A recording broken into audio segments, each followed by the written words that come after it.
সকল সৃষ্টিজীবের রিজিক দাতা একমাত্র আল্লাহ রাব্বুল আলামিন। এই পৃথিবীকে মহান আল্লাহ রাব্বুল আলামিন সৃষ্টি করেছেন। তার সকল সৃষ্টিজীব মানুষ সহ, যদি আমরা বিশেষ করে মানুষের কথা বলি, মানুষের উপর আল্লাহর যে সমস্ত নেয়ামত রাজি রয়েছে, ধরুন আমাদের সুস্থ দেহ, পুরো দেহের যে সমস্ত অঙ্গ প্রত্যঙ্গ রয়েছে, আমাদের সন্তান সন্ততি, আমাদের নেককার স্ত্রী, যাবতীয় যে সমস্ত অর্থ সম্পদ সহ যা কিছু আল্লাহ রাব্বুল আলামিন আমাদের দিয়েছেন নেয়ামত রাজি, সবগুলি আল্লাহর পক্ষ থেকে রিজিক। এই রিজিক দেওয়ার মালিক একমাত্র আল্লাহ রাব্বুল আলামিন। তিনি রিজিকের ফয়সালা করে থাকেন একেবারেই যখন একটা সন্তান মায়ের গর্ভে আসে, তৃতীয় 40 দিন, অর্থাৎ প্রথম 40 দিন তো সেটা বীর্যে থাকে, বীর্যের পরে সেটা রক্তে পরিণত হয়, রক্ত থেকে মাংসে পরিণত হওয়া অবস্থায় মহান আল্লাহ রাব্বুল আলামিন মায়ের উদরে একজন ফেরেশতা প্রেরণ করেন। সেই ফেরেশতা সেই বাচ্চার 4টি জিনিস লিপিবদ্ধ করেন। তার মধ্যে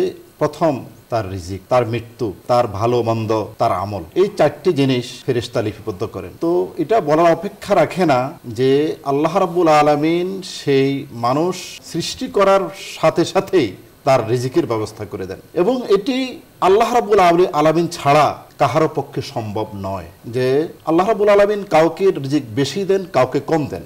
যাকে কম দেওয়া হয় সেটাও আল্লাহ পরীক্ষা করেন, যাকে রিজিক বেশি দেন, বাড়িয়ে দেন, সেটাও পরীক্ষা করেন। কিভাবে? যাকে আল্লাহ রাব্বুল আলামিন বেশি রিজিক দিয়েছেন, সন্তান সন্ততি, টাকা পয়সা, অর্থ সম্পদ যা কিছু আছে অতিরিক্ত দিয়েছেন, সেটাও পরীক্ষা স্বরূপ। মহান আল্লাহ রাব্বুল আলামিন বলেছেন, ইন্নামা আমওয়ালুকুম ওয়া আওলাদুকুম ফিতনাহ, যে নিশ্চয়ই তোমাদের সন্তান সন্ততি, তোমাদের অর্থ সম্পদ সবকিছু আমি পরীক্ষা স্বরূপ দিয়েছি। আর যাদেরকে অর্থ সম্পদ দেন নাই, অল্প দিয়েছেন, সেটাও তাদের ধৈর্যের পরিচয়। যদি সে ধৈর্য ধারণ করে থাকতে পারে, সেটা আল্লাহ রাব্বুল আলামিন তাকে ধৈর্যের বিনিময়ে আখিরাতে যাজা দিয়ে দিবেন, প্রতিদান দিয়ে দিবেন, অগণিত প্রতিদান। এই কারণে আল্লাহ রাব্বুল আলামিন বলেছেন যে আমি যদি পর্যাপ্ত পরিমাণে অর্থ সম্পদ দিতাম, লা বাগাও ফিল আরদে, তাহলে তারা বিদ্রোহী হইত পৃথিবীতে। এই কারণে যার যতটুকু প্রয়োজন সেটা আল্লাহ রাব্বুল আলামিন ওইভাবে দিয়েছেন, এবং তার উপরে সন্তুষ্ট থাকা বান্দার জন্য অপরিহার্য। এখন আমরা কি করি?